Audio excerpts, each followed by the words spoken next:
Welcome back to Balance Unleashed, where we decode the dark psychology behind human behavior and give you the tools to master any situation. Have you ever wondered why the most arrogant people seem to get ahead while good people get left behind? You're about to discover the uncomfortable truth about narcissistic psychology that Harvard researchers and FBI behavioral analysts have been studying for decades.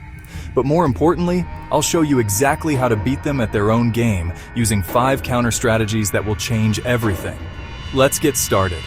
Think of one manipulative person you know. Right now, picture their face, hear their voice. It might be a boss who takes credit for your work. It could be an ex-partner who always made you feel like you were the problem. It might even be a family member whose love always feels conditional, always comes with strings attached. Keep that person fixed in your mind as you read this. We are not here to complain about them. We are here to understand their game, to dismantle their playbook, and to take back the control they stole from you. You need to see the strings before you can cut them. Why do these people, these emotional vampires, always seem to win? Why do they climb the ladder, get the promotions, receive the praise, and command the room, even when their skills are mediocre and their character is rotten? The answer is not some dark magic. It is psychology, plain and simple. Narcissists deploy a set of calculated, repeatable tricks. These psychological maneuvers are brutally effective because they exploit our basic human decency, our natural inclination to trust confidence, and our deep-seated need for approval and connection. They turn your own good nature against you, and they do it with a smile. This video is your wake-up call. First, let's talk about the narcissist's primary weapon: their unshakable, often unearned confidence. They possess an advantage that is as simple as it is powerful. We call it the confidence-competence loop. You develop a skill, you practice it, you gain competence. Only then do you develop genuine confidence. You build from the ground up. Narcissists flip this script entirely. They start with an overwhelming display of absolute certainty. They project powerful self-assurance so others assume competence. It's a brilliant, audacious con. Imagine a critical business meeting. 2 people present a solution. First, thoughtful and measured. First, presents data. First, acknowledges risks. First, speaks with careful precision. Second, loud, bold, decisive. Second, uses simple, powerful language. Second, dismisses obstacles with a wave. Second, declares theirs the only viable path. Who do you think the room gravitates towards? 9 times out of 10, it's the loud one. We mistake confidence for competence. The loop becomes self-fulfilling. People perceive competence and give power. That power lets the narcissist project more confidence, which reinforces the false perception of skill. The second piece of the narcissist's armor is something we can call the grandiosity shield. This is their absolute refusal to admit fault, show vulnerability, apologize for their mistakes.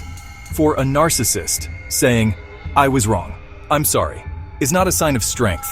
It is a catastrophic failure. It is an admission of imperfection that shatters their carefully constructed image of superiority. So, they deploy their shield. They deflect blame. They rewrite history. They project their own failings onto others. If a project fails, it was never their idea. It was your poor execution. If they hurt your feelings, you are simply too sensitive. This tactic is incredibly effective in professional settings. It's also effective in social settings. Vulnerability is often misinterpreted as weakness. Think about it. In a competitive workplace, who appears stronger? The person who openly says, "I made a mistake and here's how I'll fix it." Or the person who confidently states, "The plan was perfect, but the team lacked the vision to execute it." While the first person is showing accountability, the second is preserving their image of infallibility.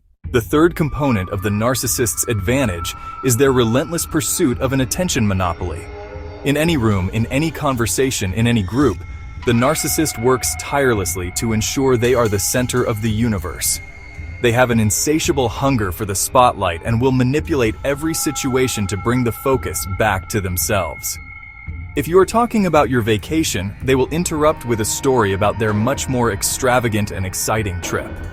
If the team is celebrating a colleague's success, they will find a way to reframe it around their own mentorship or contribution.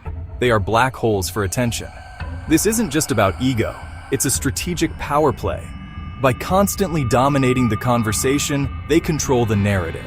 They become the main character in every story, the hero of every anecdote, the primary problem solver for every issue, even problems that don't exist until they invent them. This constant focus makes them seem more important, more influential, more integral to the group than they actually are. It's a brilliant diversionary tactic. Now let's get into the dirty work. Okay, let's look at the specific manipulation mechanics that keep you hooked, confused, and compliant. These are not loud, obvious attacks. They are quiet, insidious patterns designed to break down your defenses over time. The first and most powerful is intermittent reinforcement. It's the same principle as slot machines in Las Vegas. You don't get a reward every time you pull the lever. You get it randomly, unpredictably. That maybe this time feeling keeps you playing. A narcissist uses this in relationships with devastating effect. One day they shower you with praise, affection, attention. You feel seen, valued, and special. You're on top of the world. The next day, for no reason, you get a cold shoulder, silence-biting criticism. The warmth is gone. You're confused and desperate to get it back. What did you do wrong? How can you fix it? You start working harder to please them, to win back approval, to get that jackpot of affection again. Right, enough about how they win. Let's talk about how you beat them. You can stop their game, but you have to be smart. You have to be strategic. The first and most fundamental counter-strategy is known as the gray rock method. It is simple in concept but requires immense discipline to execute. The goal is to make yourself as boring and unresponsive as a gray rock. Narcissists are emotional arsonists. They thrive on drama, conflict, and intense reactions.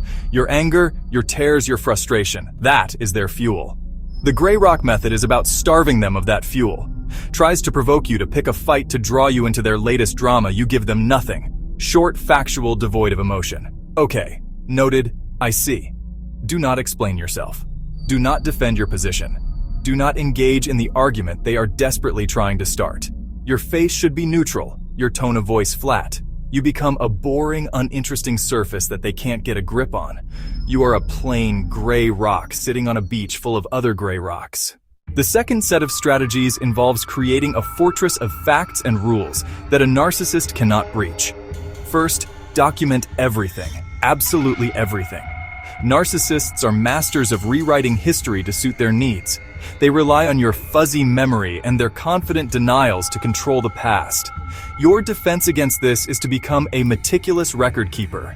After a contentious conversation, send a follow-up email summarizing what was discussed.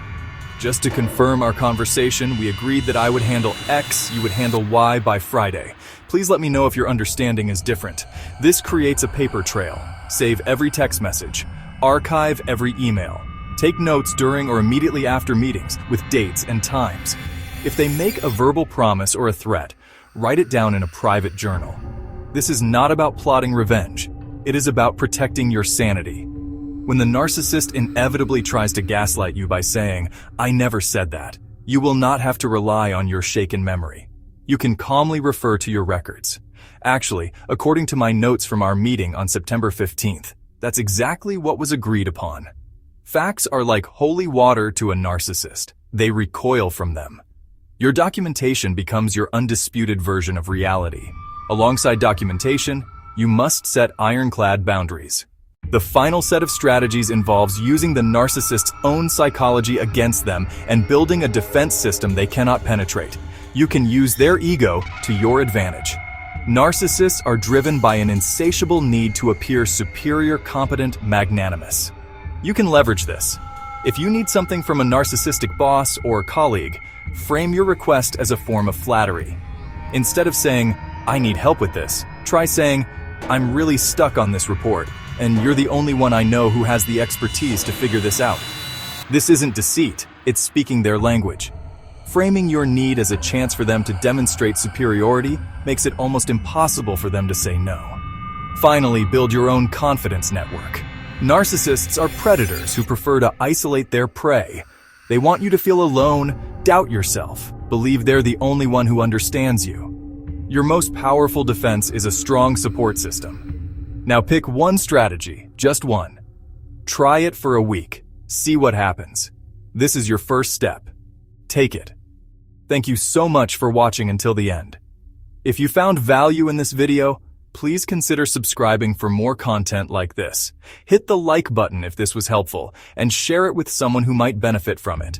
Have questions or suggestions for future videos? Drop them in the comments below. See you in the next one.